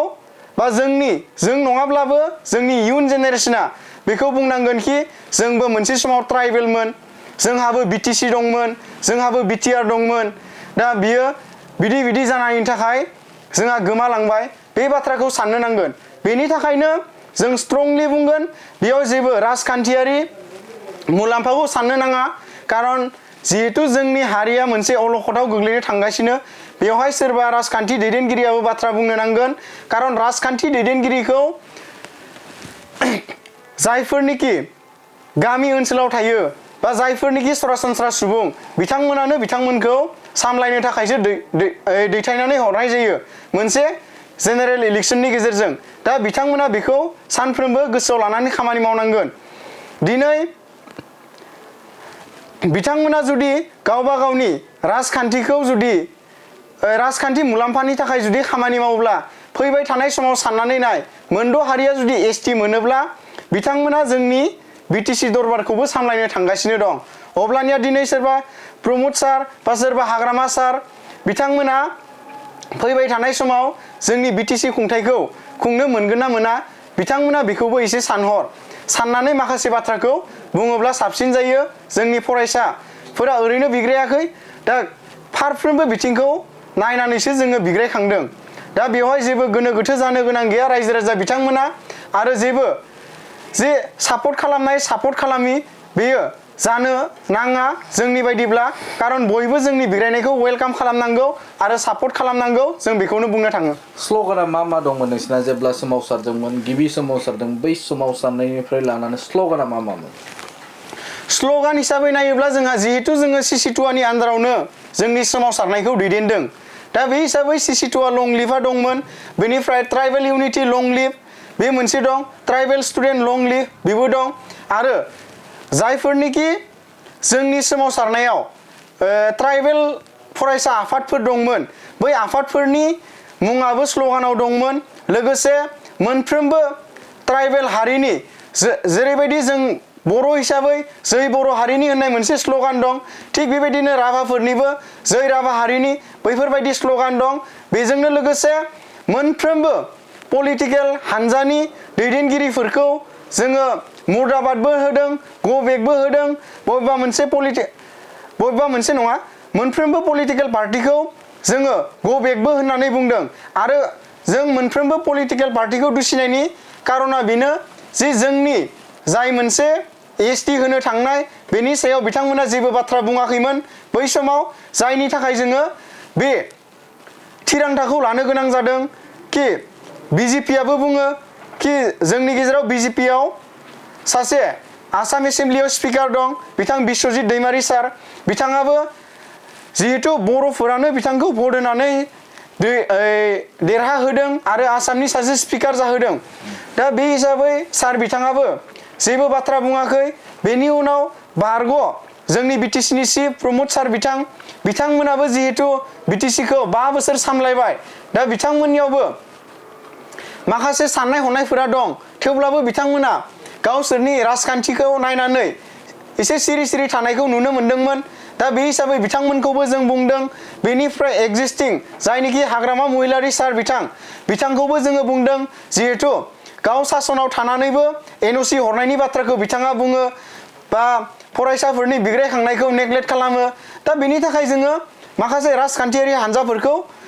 गो बेक बा माखासे समाव सोंखारिनो गोनां जादों आरो जोंहा पार्लियामेन्टआव एमपि सानै दं दा बिथांमोनाबो गावसोरनि भइसखौ जेबो दैखाङाखैमोन दाखालि बय जाय मोनसे पार्लियामेन्ट सेसन बेयाव एसे बुंदों थेवब्लाबो जायखिनि भइसखौ बुंदों बेयो जोंनि थाखाय थोजासे नङा जिहेतु मोनद' हारिनो एसटि होनो नांगौ होननाय माखासे बाथ्रायासो एसे स्ट्रंलि जागासिनो गुबुन हारिफोरनिफ्राय दा बेनि थाखायनो जों खावलायगोन कि जोंनिफ्रायबो स्ट्रं मेसेजखौ बिथांमोना होनो नांगौ जिहेतु जोङो बिथांमोनखौ जोंनि बाथ्रा बुंनो थाखायनो दैखांनानै हरनाय जादों बेनिफ्राय जोंहा आसाम एसेम्ब्लियावबो दं बिथां उरखाव गोरा सार दं दा बिथाङाबो जोंनि गेजेराव जेबो बाथ्राखौ बुंनायखौ नुनो मोनाखैमोन दा बे हिसाबै बेनि थाखायनो जोङो माखासे राजखान्थि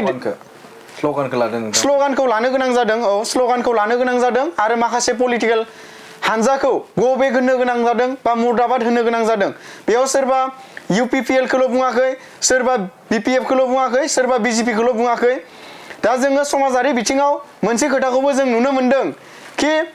UPPL हानजानि थुनज्लायनायाव बर' फरायसा बा ट्राइबेल फरायसाफोरा बिग्रायदों बा आबसुनि दैदेननायाव बे बिग्रायनाया जादों बा सेक्रेटारियेटखौ बुफाय बुसि खालामनाया जादों होननानै बुंगासिनो बेयो टटेलि नंखाय फंबायनिफ्राय मिथिनो नाजागोन जिहेतु हाग्रामा महिलारि बिथाङा जेब्ला 29 नभेम्बराव मुभमेन्टआ जाबाय बेनि उनाव मोनसे बाथ्राखौ बिथाङा बुंथिदों जे आंखौ बुथारनो नागिरदोंमोन आंखौ लिंहरदोंमोन मा खालामनो सानदों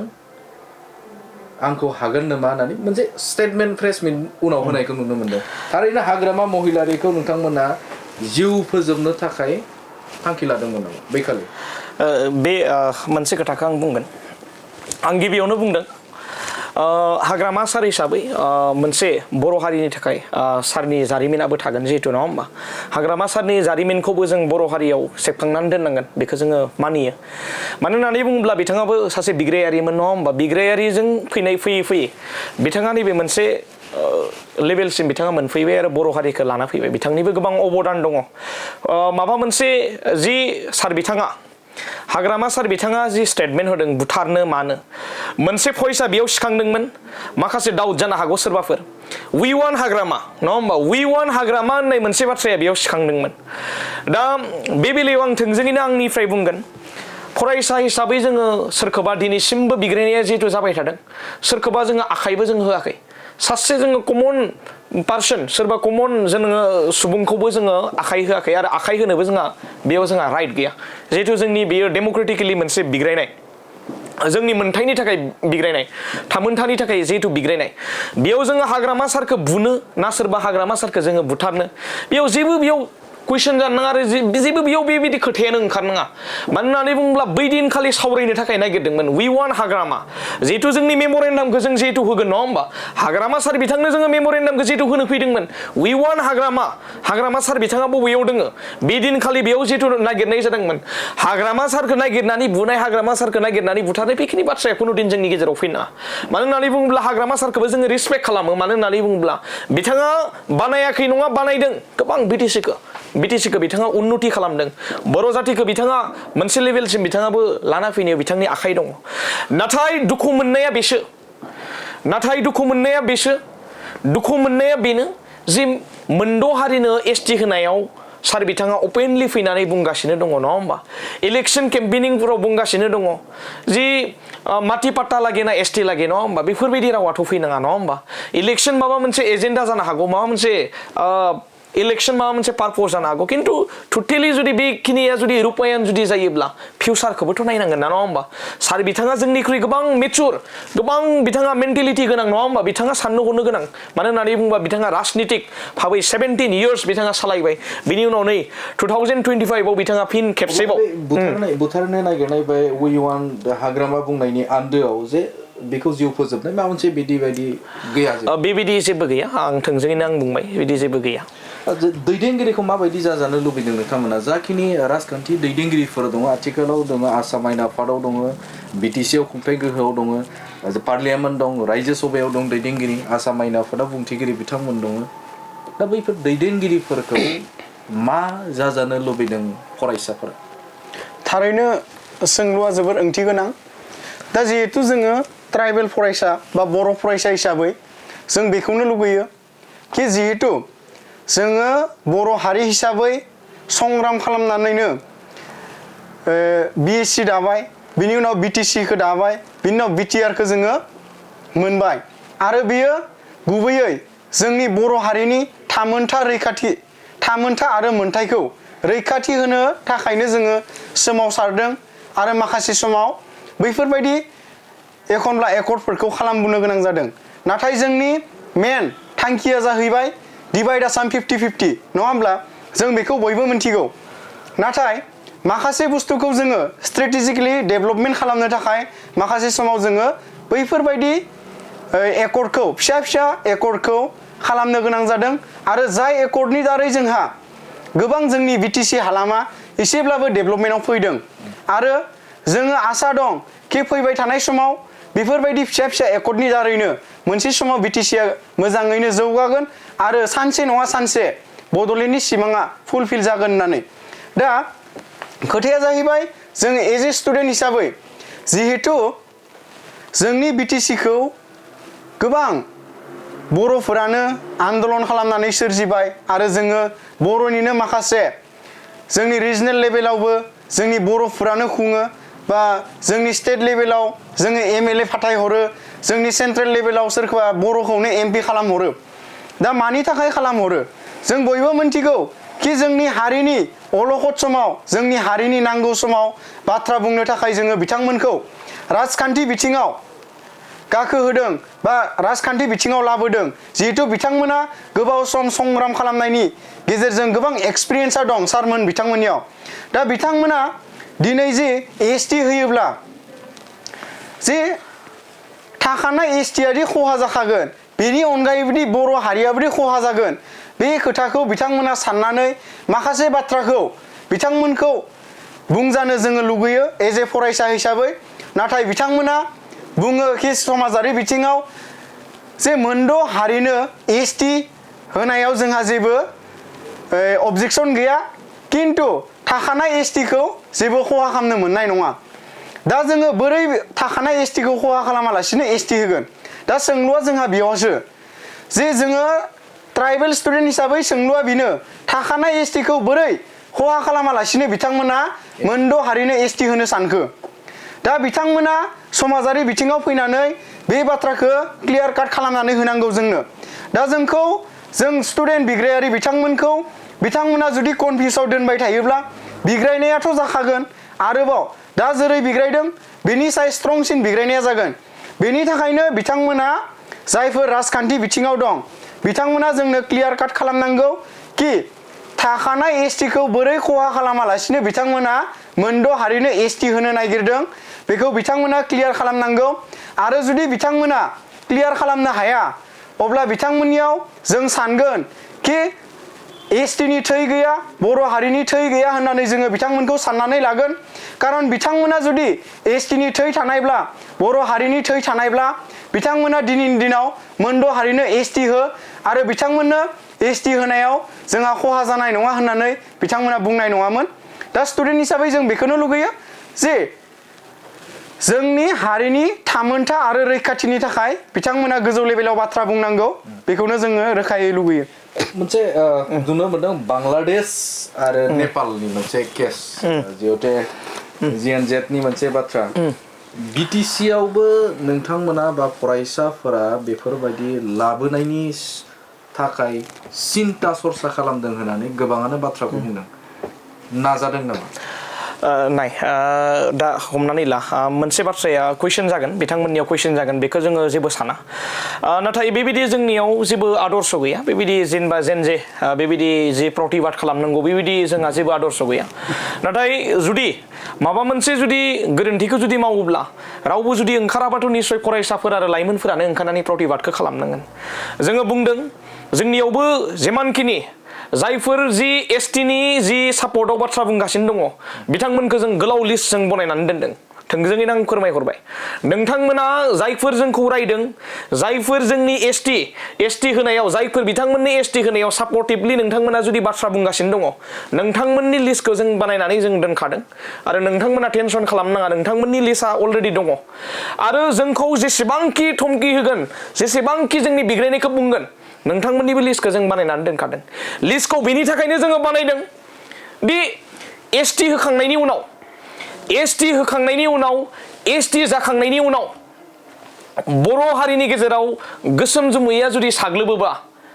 नोंथांमोननि नामाबो बे लिस्टआव नोंथांमोना थानांगोन मानो होननानै बुङोब्ला बर' हारिखौ जुदि गेरेमसा माहारि दानायनि सोलाय जुदि बर' हारिखौ जुदि थेर बेथेर जुदि खालामोब्ला नोंथांमोननि लिस्टआ फारि फारि नोंथांमोननि लिस्टआ थागोन बर' हारिखौ मोनसे प्रजायाव एसटि होनानै नैबिदि मोनसे थेर बेथेर खालामफैबाय होननानै नोंथांमोननि माबाया नामा गोसोम हांखोजों नोंथांमोननि हांखोआ लिरजागोन आं थोंजोङैनो आं नोंथांमोनखौ आं बुंबाय दिनैनि गेजेरजों आरो जेन जे बेबायदि सोमावसारनाय जोंनियाव जेबो गैया प्रतिबादा बेनो फरायसा हिसाबै जोङो सोमावसारदों लाइमोन हिसाबै जों सोमावसारदों आरो जानजिखौ जों खाफ्रादों बेनिखायनो आं मैया बुंदों बड'लेण्ड मोनाब्ला जों जिराया बड'लेण्ड मोनाब्ला जों गोजोना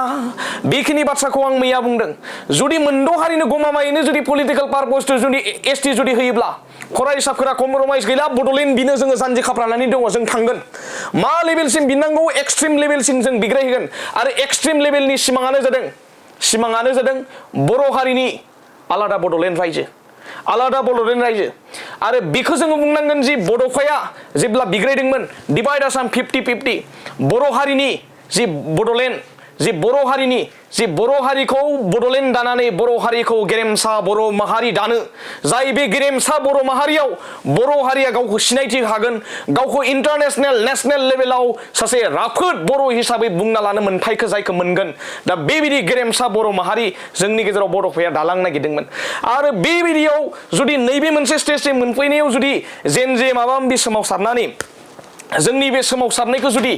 माबा मोनसे पलिटिकल एलिगेशन होनानै जुदि स्टप दोननो नाजादोंब्ला बिनिफ्राय गोजानाव था नोंथांमोनखौ आं बुंदों आरो स्टुडेन्टखौ माबा मोनसे जुदि आखाइ होयोब्ला स्टुडेन्टखौ जुदि जेल सोयोब्ला स्टुडेन्टखौ जुदि माबा मोनसे जुदि केस होयोब्ला बिनिख्रुइ बांसिन प्रतिबाद बिग्रायनो थाखाय रेडि जानानै दङ नोंथांमोननो आं बुंहरखाबाय आं नोंथांमोननो आं फोरमायदों फरायसाफोरा जिरायनानै थाया खोमसि जोमै जोंनि हारिनि गेजेराव साग्लोबनायनि सिगांनो जोङो रेडि जानानै दङ बेखिनिखौ बुंबाय जेन जे बेबायदि बिग्रायनाय जोंनि गेजेराव गैया जोंनि बिग्रायनाया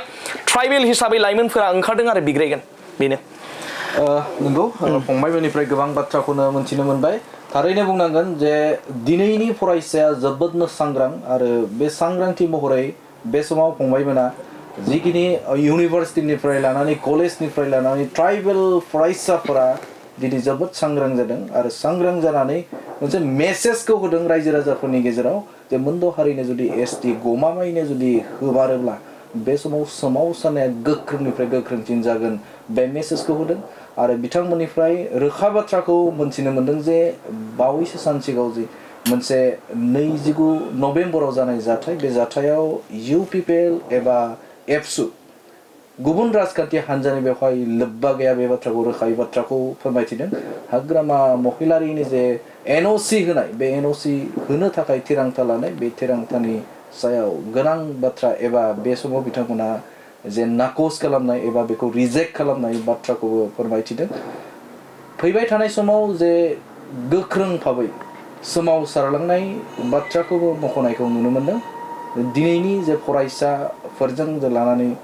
सावरायनाय आयदा बे आयदाखौ नोंथांमोननि गेजेराव रोखायै फोरमायथिना होबाय दे फंबायमोना एबा फरायसाफोरा ट्राइबेल फरायसाफोरा मा लुबैमारदों रायजो राजाफोरखौ मा जाजानो लुबैदों बर'नि दैदेनगिरिफोरखौ राजखान्थि दैदेनगिरिफोरखौ बिथांमोननि भइसआ जे मिरुआव आरो रायजोआव आरो BTCआव माबायदि जानांगौ बेनि सायावबो रोखायै बाथ्राखौ फोरमायथिबाय बे समाव जुदि मोनसे सावरायनाय बा गोसोनि बाथ्राखौ बा ट्राइबेल स्टुडेन्ट महरै फैनानै बाथ्राखौ रायजो राजाफोरनि गेजेराव फोरमायथिया होबाय बेनि थाखाय जाखिनि आयदा लादोंमोन बा फरायसाफोरजों सावरायनाय बे सावरायनाय हाबाफारियाव बाहागो लानायनि थाखाय फिन फंबायमोनखौ साबायखर बावबाय गोजोन्थों खुलुमबाय